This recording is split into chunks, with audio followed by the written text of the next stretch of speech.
Simon's strange day. Simon and Joshua faced a mysterious swamp of words under a magical tree. Simon, who couldn't say no, can only say no now, while Joshua, who always said no, can only say yes. A delightful adventure begins. Simon's strange day story. Oh my God, what should I eat now? This was what Simon said. When he was sitting under the tree, he thought about his delicious sandwich. Simon had given his sandwich to his classmate, the same classmate who never brought food with him and took Simon's sandwich every day and ate it. As Simon was grumbling to himself, he heard a strange sound as if someone was whispering a magic word. As Simon was listening to this strange sound, he suddenly saw colorful lights all around. Simon was real scared now and shouted, "Oh my God, what is happening?" Suddenly he heard Joshua's voice saying, "Where else is here?" Joshua was Simon's classmate. Joshua fell out of the colored light and fell to the ground. Simon said kindly, "Joshua, do you want me to help you get up?" Joshua said, "Yes." As he was surprised to say this, because Joshua used to disagree with all the words of others. For example, when his mother used to tell him, "Joshua, stop, don't jump on the surface so much. It could you to jump on the surface."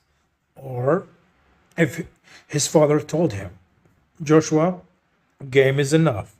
Go and do your homework." Joshua always said loudly, "No." So when Joshua said yes to Simon, they were both surprised. When they both got up, they heard a voice, with the voice of a tree, that pointed to Joshua and Simon with its two big branches and said, "From now till 1 hour later, your places will change with each other. Let me be more precise. That is Simon, who could not say no to anyone until now, can only say no now. Joshua never said yes. Now he can only say yes. I will see you from here, and whenever the time comes, I will read the word again so that everyone returns to their places." At that moment, a class bell rang and Joshua and Simon had to go to class. They agreed to meet each other under the shade of the tree after class. As always, this hour was a craft time, but this time everything went differently than before. When Simon and Joshua saw each other again under the shade of the tree, they began to tell what had happened to them.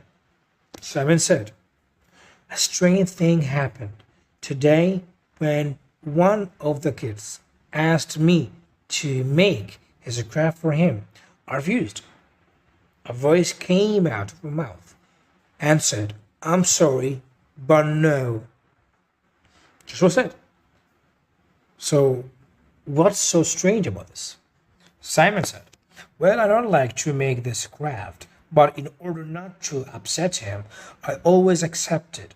But this time I didn't accept and made my own craft." He also did his job. He was so upset. He was not upset and did not get angry with me. Joshua said, "Strange thing happened to me too today when the teacher asked me to eat vegetables for my lunch. I couldn't say no and accepted. The teacher was happy and the children encouraged me too. Honestly, I did not think that vegetables are so delicious." Simon said, "How great. Are you ready to be my friend so that we can make a craft together tomorrow?" Joshua said, "Yes." And then his eyes fell on the water hose in the yard, and he said with a laugh, "Shall we go play with water?" Simon laughed and said, "I would love to, but no, because a lot of water will be wasted." As soon as he finished speaking, colorful lights appeared again, and the tree said, "Now that you have said the last word, yes and no of your choice, the magic will disappear, and everyone will return to their place. Now both of you can use both words."